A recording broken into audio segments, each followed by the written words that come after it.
Ici, nous avons sur une table horizontale un mobile de 5 kg qui est soumis à l'action de deux forces.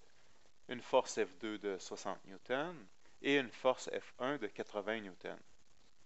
Les deux agissent dans le plan de la table et forment entre elles un angle de 90 degrés. Donc, si elles agissent dans le plan de la table, donc il n'y a pas de composantes qui sont vers le haut, donc il y a uniquement des composantes qui sont au niveau de la table. Okay? Donc, on n'aura pas un objet qui va aller par en haut, qui va décoller de la table, c'est bien évident. Est-ce qu'on a besoin de considérer la force gravitationnelle ici? Non. On n'a pas à la considérer, tout simplement que la force gravitationnelle n'agit pas dans le sens, dans le déplacement, là, dans le sens du déplacement du mobile qui va glisser sur la table. En plus, la force gravitationnelle ici va être directement comblée par la force normale. Donc, qu'est-ce qu'il suffit de faire? Il suffit de calculer la résultante. Donc ici, une force de 60 et une force de 80. Si elles sont au carré, donc si elles sont à 90 degrés, excusez-moi, il suffit de faire Pythagore. Donc 60 au carré plus 80 au carré racine carrée. Nous allons obtenir une force de 100 Newton. Donc ça, c'est la force résultante. Ensuite, on peut appliquer est égal à MA. Donc la masse, nous l'avons, c'est 5 kg. Donc l'accélération, simplement, va être de 20 mètres par seconde carré. On peut vérifier la réponse. 20 mètres par seconde carré. C'est la bonne réponse. Numéro 7.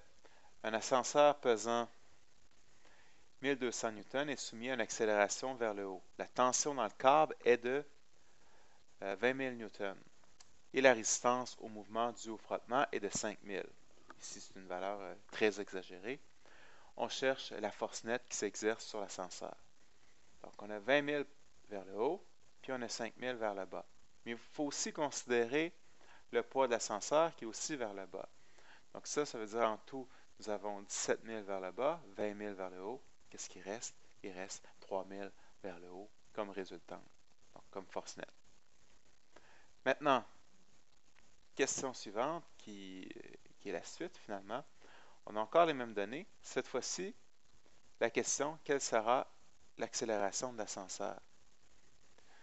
Donc, la trappe ici, ben là, c'est pas tellement la trappe parce qu'on vient de faire le problème précédent, mais c'est tout simplement de considérer la force résultante qui va nous donner la masse fois l'accélération. Donc, on a trouvé force résultante de 3000.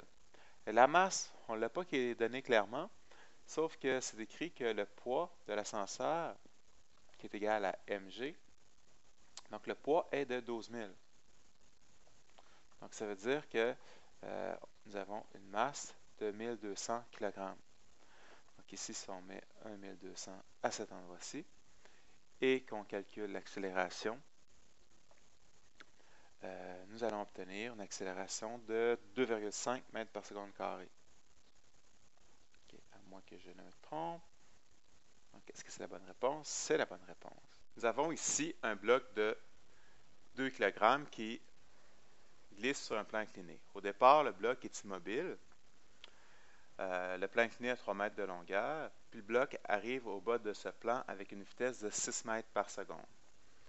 On veut savoir la force nette exercée sur le bloc pendant la descente. Donc ici, ce qu'on doit faire tout simplement, c'est de déterminer l'accélération. Puisque nous avons la masse, nous allons pouvoir faire F est égal à ma. Donc, pour trouver l'accélération, qu'est-ce qu'on va faire tout simplement? Choisir une formule. L'accélération. Donc, si je regarde ce que nous avons la vitesse finale qui est 6 mètres par seconde. Nous avons aussi la vitesse initiale, c'est vrai, c'est écrit qu'il était d'abord immobile, donc 0 mètres par seconde. Et on a le delta S qui est 3 mètres. Donc, on cherche l'accélération. On peut utiliser la formule VF au carré est égal à VI au carré plus 2A delta S. Donc ici, 6 au carré, 36. 0 au carré, 0. 2 fois A fois, j'ai oublié delta S ici.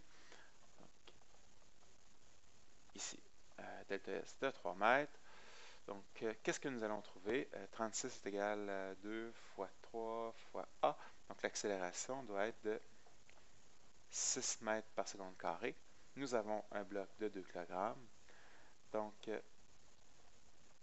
2 fois 6. Donc, il faut une force nette, une force résultante de 12 newtons. Est-ce la bonne valeur? Parfait. Nous avons ici un mobile de 4 kg qui se déplace en ligne droite à une vitesse constante de 5 mètres par seconde. Le mobile arrive alors dans une zone de friction et s'immobilise en 2 secondes. On veut savoir c'est quoi la force de friction qui a immobilisé le mobile. Donc, qu'est-ce que nous avons? 4 kg, 5 mètres par seconde vitesse initiale, vitesse finale 0 mètres par seconde et le temps 2 secondes. Donc, si on écrit tout ceci, 4 secondes, 5 mètres par seconde vitesse initiale, 2 secondes, vitesse finale, 0 mètres par seconde. Donc 4 kg, excusez ici, vitesse initiale, delta T, vitesse finale. Donc bien sûr, à partir d'ici, on va pouvoir trouver l'accélération, puis ensuite faire F est égal à ma pour trouver la force. Donc formule VF est égal à VI plus A delta T. Donc 0, ici, vitesse initiale 5, c'est bien 5?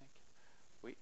Plus A, c'est ce qu'on cherche, et le temps, nous l'avons, 2. Donc l'accélération, moins 2,5 mètres par seconde carré.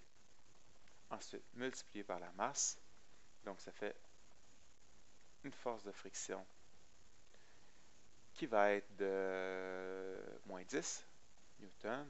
Donc tout simplement 10 newtons dans le sens opposé au mouvement. Donc, on va vérifier si c'est la bonne réponse. Envoyé. On a la bonne réponse. Parfait.